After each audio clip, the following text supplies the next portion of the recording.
আসানসোলের প্রাক্তন মেয়র তথা বিজেপি নেতা জিতেন্দ্র তেওয়ারির নেতৃত্বে আসানসোলের উত্তর থানায় বিক্ষোভ দেখালেন কর্মী ও সমর্থকেরা।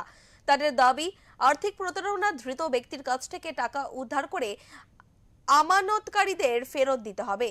এবং প্রসঙ্গত, গত কয়েকদিন ধরে আগেই কিন্তু রেলপাড় এলাকায় এক যুবকের বিরুদ্ধে আর্থিক প্রতারণার অভিযোগ ওঠে।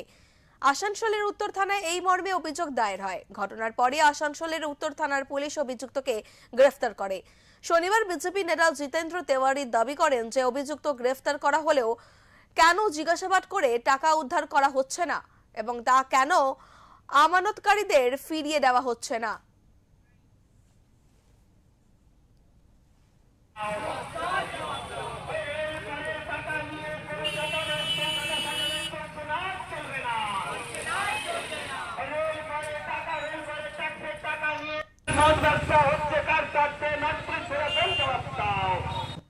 আমরা চাইছি যে যারা ইনভেস্ট করেছিল, যারা ওকে টাকা দিয়েছিল, সে টাকা ফেরত কেন দেওয়া হচ্ছে না?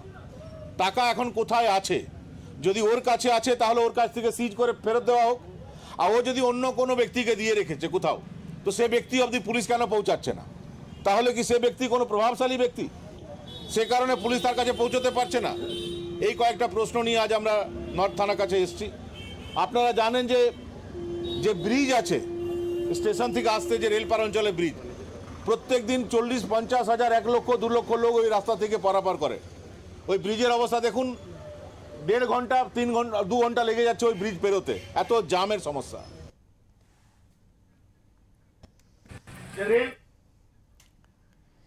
জোরালোভাবে এই প্রশ্ন তুলে ধরেন তিনি। তারা আরো অভিযোগ যে এই ঘটনার সঙ্গে কি কোনো প্রভাবশালীর হাত রয়েছে, তারও তদন্ত হওয়া দরকার। 72 ঘন্টার মধ্যে কাজ না হলে আগামী দিনে গণতান্ত্রিক উপায়ে বৃহত্তর আন্দোলনের হুঁশিয়ারি দিয়েছেন বিজেপি নেতা জিতেন্দ্র তেওয়ারি।